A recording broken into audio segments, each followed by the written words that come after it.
Como é um coração verdadeiramente transformado?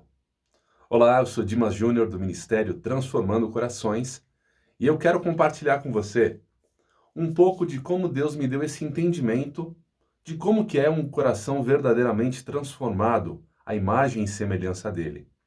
Então, para isso eu quero te mostrar um pouco do entendimento do processo de transformação de um coração e como que Deus me trouxe o entendimento desse processo. Quero começar com um versículo para você. Ezequiel, capítulo 36, versículo 26. E dar-vos-ei um coração novo, e porei dentro de vós, um espírito novo, e tirarei da vossa carne o coração de pedra, e vos darei um coração de carne. Certa madrugada o Senhor ele me acordou, algumas madrugadas, me mostrando vários corações que passavam por um processo. Primeiro, era um coração puro à imagem e semelhança dele. Depois, um coração com uma fortaleza nela, que era o orgulho e a rejeição. E depois, esta fortaleza começava a criar raízes de pedra. Nessa fortaleza, primeiro, tinha uma pedra cravada no meio do coração, assim. E depois, um quarto coração todo cheio de pedra. Depois, um outro coração com o sangue de Cristo sendo derramado. E esse sangue enraizando, entrando dentro do coração, e depois um próximo coração com as casquinhas caindo, e por último um coração novamente todo vermelhinho, né? E durante essas madrugadas ele foi me mostrando algumas coisas, me dando alguns versículos, passagens da palavra dele, para poder trazer entendimento sobre isso. Eu quero ir até um ponto com você, para entender como isso funciona. Então, nesse primeiro coração, quando Deus criou o homem à sua imagem e semelhança. Então a palavra fala assim, ó: façamos o homem à nossa imagem e semelhança, faça o homem à nossa imagem conforme a nossa semelhança, e domine sobre os peixes do mar e sobre as aves dos céus, sobre o gado, sobre toda a terra e sobre todo réptil que se move sobre a terra. E criou Deus o homem à sua imagem, a imagem de Deus o criou. Então, no princípio de todas as coisas, o homem foi criado com um coração igual ao coração de Deus, a imagem e semelhança de Deus, puro, perfeito. Então, Deus falou assim, ó: formou o homem do pó da terra e soprou fôlego de vida nas suas narinas, e o homem se tornou vivo. O Senhor Deus plantou um jardim no Éden, para os lados do leste, e ali colocou o homem que havia criado. Então, essa imagem representa bem como se fosse um monte de barro e o Senhor formando o homem ali, ele soprou fôlego de vida. Deus abençoou e falou assim, ó: Adão, Eva, encha a terra, domine sobre a terra. Eu dou autoridade para vocês fazerem isso. Vocês são minha criação, meus filhos. Eu dou autoridade para vocês. É o que está lá em Gênesis capítulo 1, versículo 28 a 31. Então, essa primeira aliança é a aliança adâmica que a gente fala. Aqui em Gênesis 1, 28 a 31, Deus: e dou todos os vegetais como alimento, tudo que vocês têm em si fôlego. Vamos de novo. E dou todos os vegetais como alimento a tudo o que tem em si fôlego de vida, a todos os grandes animais da terra, a todas as aves dos céus e a todas as criaturas que se movem rente ao chão. E assim foi. Deus viu tudo o que havia feito, e tudo havia ficado muito bom. Passaram-se a tarde e a manhã do sexto dia. Eu gosto de... Não é que eu gosto, o Senhor me trouxe um entendimento dessa visão. É como se Deus tivesse dado um contrato nas mãos de Adão. Fala assim: Adão, eu dou autoridade para você dominar sobre a terra, você pode fazer isso, pode fazer aquilo, dá um nome aos animais, tal, domine sobre aquilo que eu criei. Deus. E deu de papel passado para Adão. Ele nos dá autoridade para que a gente domine absolutamente sobre toda a criação de Deus. Só que o que rola lá no Éden? Eles dão ouvidos a Satanás. Então a serpente disse à mulher: certamente você não vai morrer, não. Porque Deus sabe que no dia em que deles comerdes, ele falou assim, você poderia comer de tudo no Éden, menos da árvore do fruto do conhecimento do bem e do mal. Satanás foi lá na Eva e falou assim, olha, fica tranquila, se você comer, você não vai morrer. Ele só não quer que você saiba de todas as coisas. Então, se abrirão os vossos olhos e serei como Deus, sabendo do bem e do mal. E viu a mulher que aquela árvore era boa para se comer, e agradável aos olhos, e árvore desejável para dar entendimento. Tomou do seu fruto, comeu e também deu ao seu marido. E ele comeu com ela. Então, o que acontece? O mesmo pecado que fez a queda de Satanás, naquele momento no Éden, entrou no coração do homem. O mesmo pecado que derrubou Satanás, de querer ser maior do que Deus, também fez o homem cair e se afastar e perder a comunhão com o Senhor. Então, no momento do Éden, o homem que tinha uma aliança, a aliança adâmica, se separou. Ou seja, o espírito, o fôlego de vida, naquele momento, ficou adormecido. E a partir dali ficou um vazio dentro do ser humano. Então, o rompimento dessa aliança, o que aconteceu? Os olhos do homem foram abertos e ambos conheceram que estavam nus. Como que Adão e Eva sabiam que eles estavam pelados? Antes eles não sabiam. Agora eles se olhavam, estavam tudo peladão lá. Puxa, a glória de Deus estava sobre eles antes do pecado. Depois que eles pecaram, a glória de Deus saiu deles e eles se viram pelados. Aí Deus pergunta: Adão, onde é que você está, Adão? Adão, onde é que você está? Você acha que Deus não sabia onde estava Adão? Lógico que sabia, né?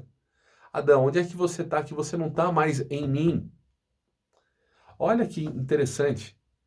Ou seja, a partir do momento em que o homem peca, ele decide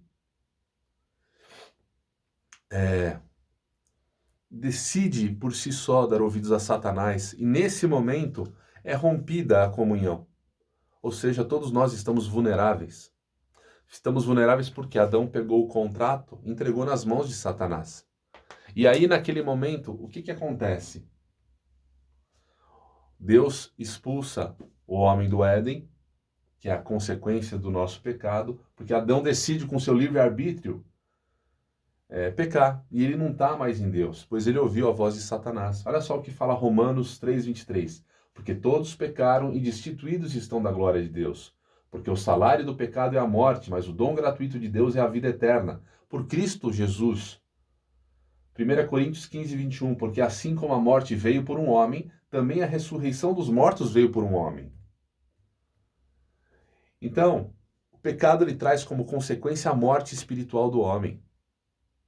Ou seja, um vazio que a gente não entende, que a busca de Deus, a busca de conhecer aquele que nos criou, por falta dessa aliança. Então vamos recapitular. No começo de todas as coisas, Deus criou o homem com um coração puro. Olha que interessante Efésios 1:4. Como também nos elegeu nele antes da fundação do mundo, para que fôssemos santos e irrepreensíveis diante dele em amor. Na tentação, a queda do homem, eis que em iniquidade fui formado, e em pecado me concebeu a minha mãe. Ou seja, desde Adão, toda a herança, todos os herdeiros de Adão, né, todos nós somos formados em iniquidade. Ou seja, a mesma semente do pecado, da iniquidade de Adão, está em todos nós, em mim, na minha esposa, nos meus filhos. Por isso que todos nós estamos vulneráveis a Satanás. E o que é estar vulneráveis? A partir do Éden, todos os seres humanos nascem com uma natureza pecaminosa. Pensamentos, atos e palavras. E estão vulneráveis e suscetíveis para agir dessa maneira. E Satanás ele usa desta vulnerabilidade para ferir e nos machucar e nos atacar. Ou seja, cada um de nós está suscetível a ser machucado.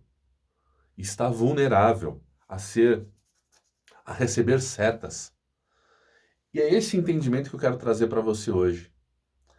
As feridas que estão no seu coração, as setas que estão no teu coração, existe uma raiz de pecado, de iniquidade lá de trás. Ou seja, aquilo que você sofreu. Vamos continuar que eu vou te mostrar isso aqui. Muitos de nós podemos ter passado por traições, abandono, abusos.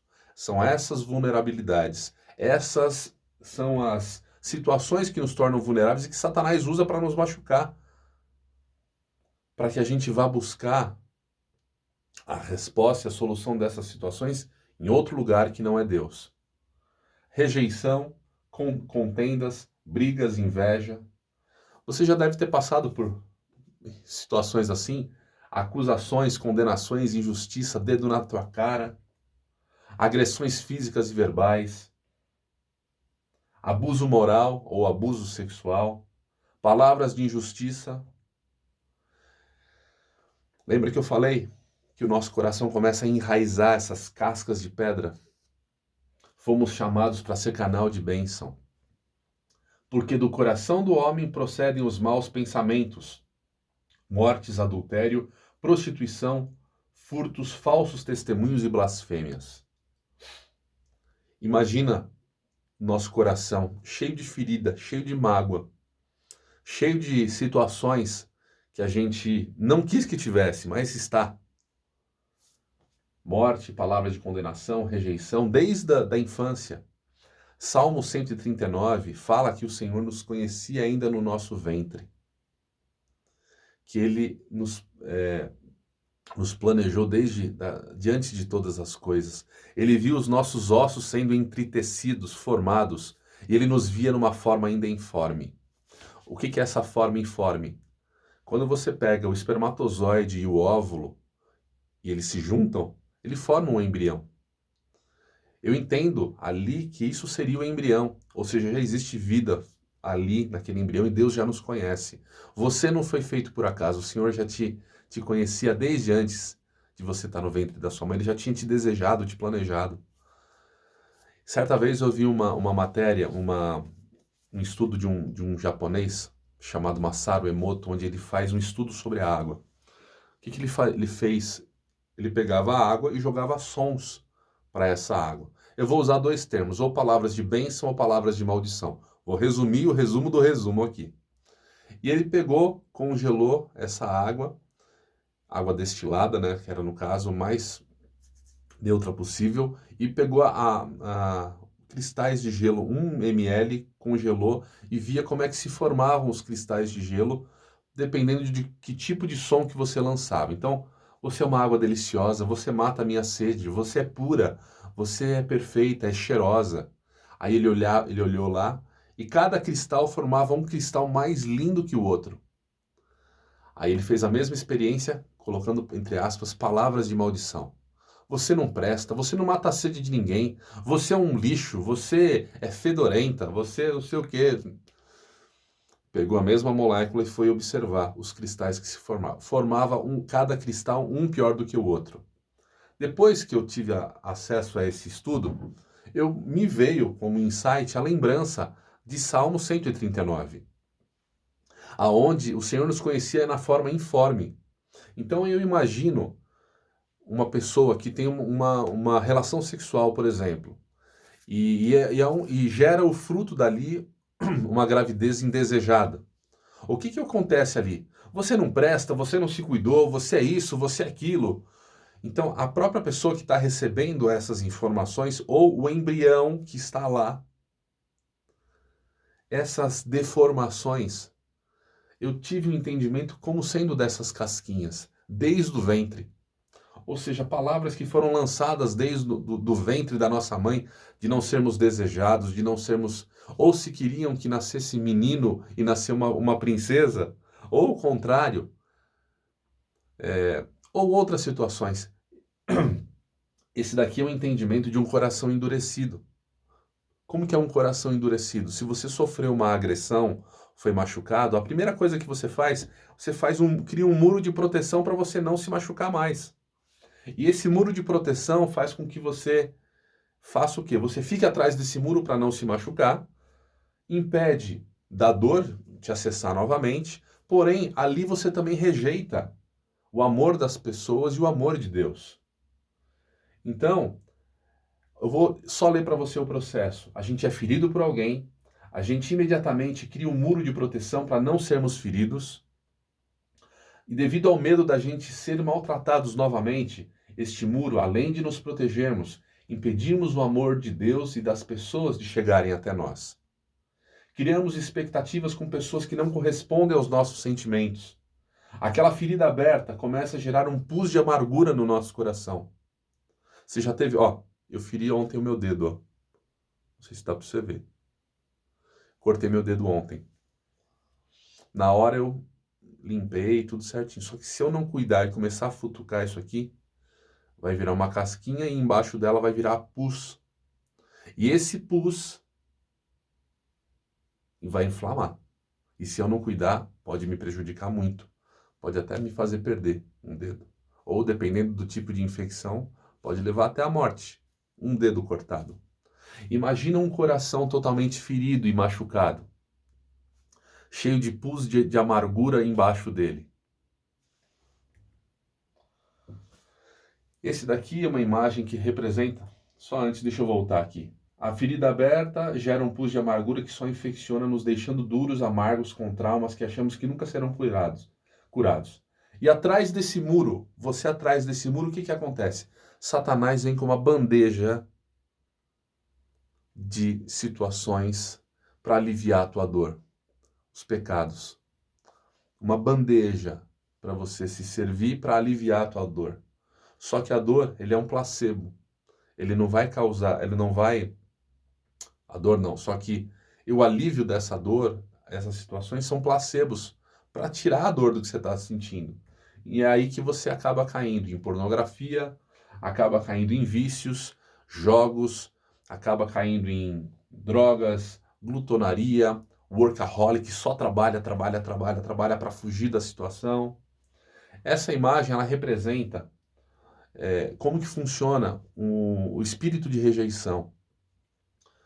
Aqui, você tem, cada uma dessas barreiras aqui são as fortalezas do seu coração. E o espírito de rejeição, ele vai agir exatamente como? Ele rejeita primeiro para não ser rejeitado. Lembra daquele muro?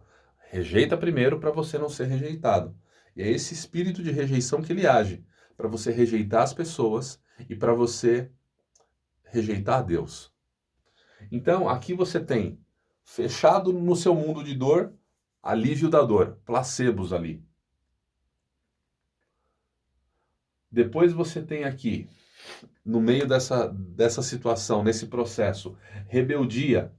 Você tem fortalezas na sua mente que falam para você que se você não for sozinho, você não consegue resolver essa situação. Por exemplo, nesse outro muro aqui, que é o primeiro, a gente tem o orgulho, o egoísmo e a religiosidade. Que é Satanás falando para você, você viu, Deus permitiu que você passasse por isso. Você acha que ele te ama? Só que a gente serve a um Deus que é justo, e a gente vai falar isso depois. Rebeldia, fortalezas na mente. Porém, somente quando a gente permite que o sangue de Jesus comece a entrar no nosso coração, quando a gente quebra o nosso orgulho e entende que Jesus deu a sua vida por nós. Depois dessa situação,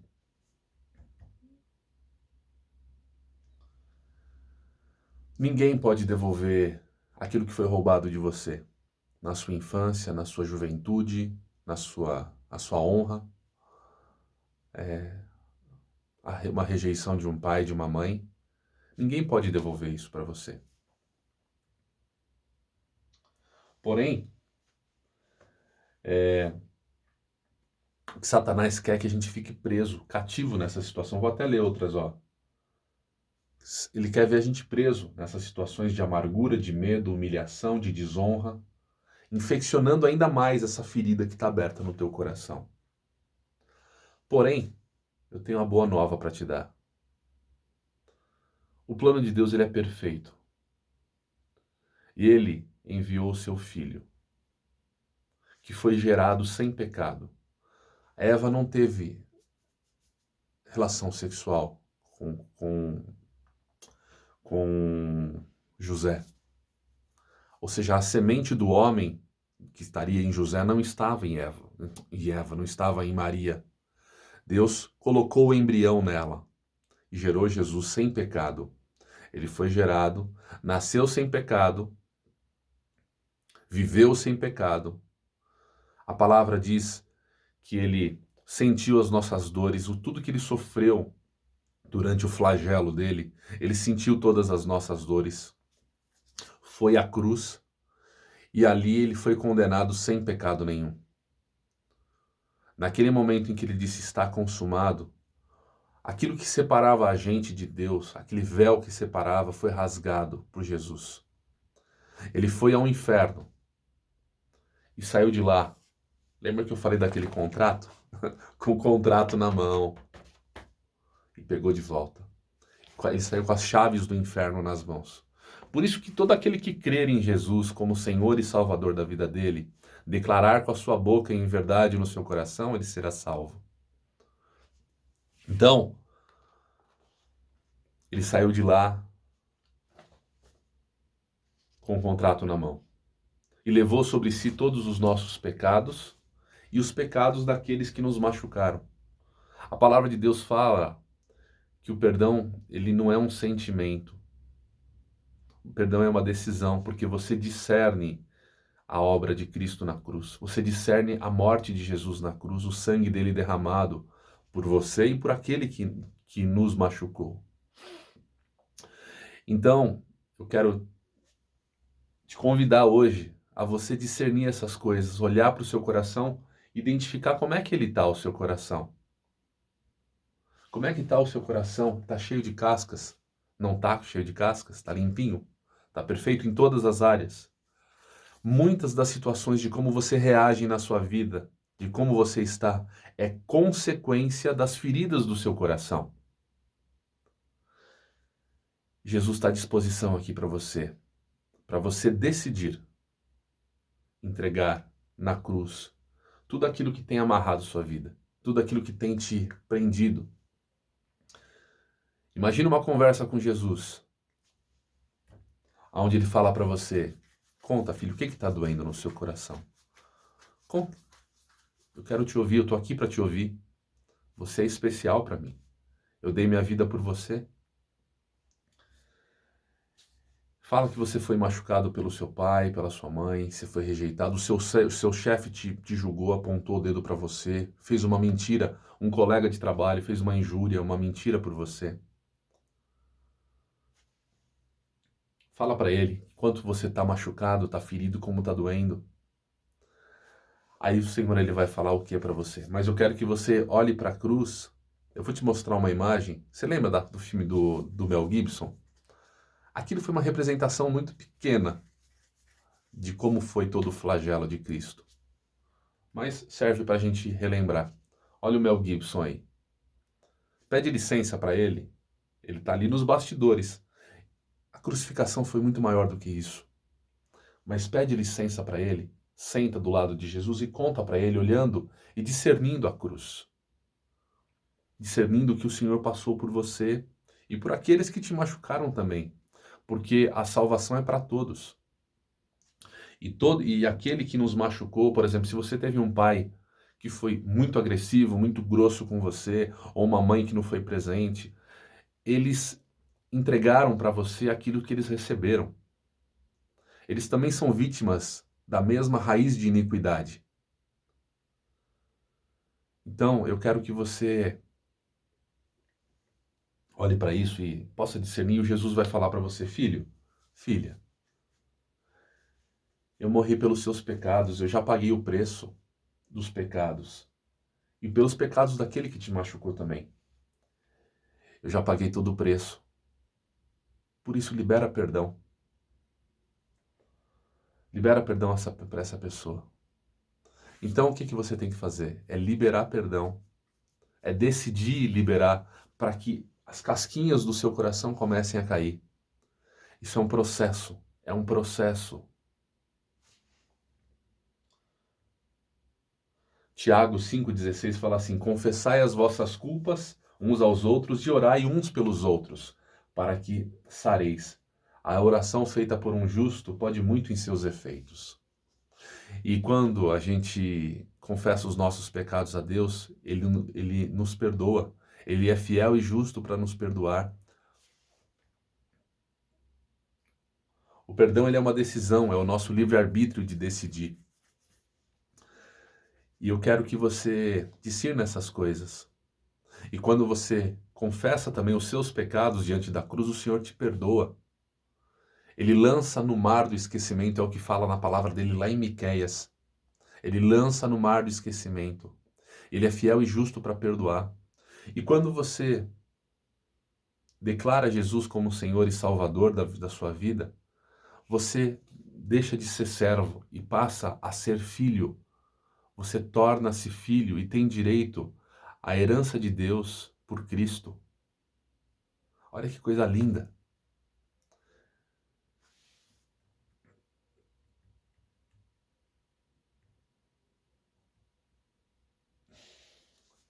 Papai quer cuidar do seu coração. Você deixa ele cuidar do seu coração?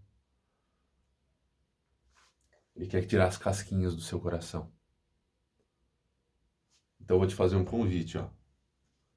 Você aceita ter um coração verdadeiramente transformado por Jesus? Discernindo a cruz, discerniu a questão do pecado, o processo, as vulnerabilidades, e você entender que Deus entregou para nós a maior expressão do amor dele por nós, que foi Jesus. E que ele nos ama tanto, que ele entregou o filho dele por nós, para que a gente pudesse estar ligado novamente a ele. Por isso que Jesus é a nossa nova aliança. Você quer ter um coração transformado? Se sim, então abre tua boca e confessa isso a Jesus. Confessa ao Senhor. Vamos fazer uma oração juntos? Se você aceita Jesus como Senhor e Salvador da sua vida, verdadeiramente, ou se você já tinha aceitado, mas tem feridas ainda abertas e você quer reafirmar essa aliança, ora comigo agora. Pai, eu reconheço que o Senhor enviou o seu Filho para morrer por nós, que ele foi gerado, nasceu, viveu e morreu sem pecado. E o sangue derramado na cruz por Jesus foi pela minha vida e por aqueles que me machucaram também. Por isso, Senhor, eu declaro com a minha boca que reconheço Jesus como Senhor e Salvador da minha vida. E afirmo e reafirmo agora a minha nova aliança contigo por meio de Jesus. E eu declaro que estou ligado a Ti novamente agora, pelo Teu amor, pelo amor que o Senhor derramou à minha vida, através de Jesus. Eu tomo decisões agora, Pai, de corrigir os meus caminhos, de confessar a Ti os meus pecados, para estar limpo diante de Ti. Te agradeço, Senhor, pelo Teu imenso amor pela minha vida. Escreve agora o meu nome no livro da vida. E o Senhor me transporta agora do império das trevas, me tira de lá, me arranca de lá e me transporta para o reino do Teu Filho amado, Jesus. Obrigado por me amar tanto, Senhor. Obrigado por dar a minha vida, por ter me desejado antes de estar no ventre da minha mãe e ter me visto ali sendo formado, sendo formada. Eu reconheço o Senhor como Pai, que me amou primeiro. Obrigado, Pai, em nome de Jesus. Amém. Glória a Deus. O céu tem festa pela sua vida. Continua junto comigo. Vamos continuar falando muito mais do amor de Deus. Deus te abençoe.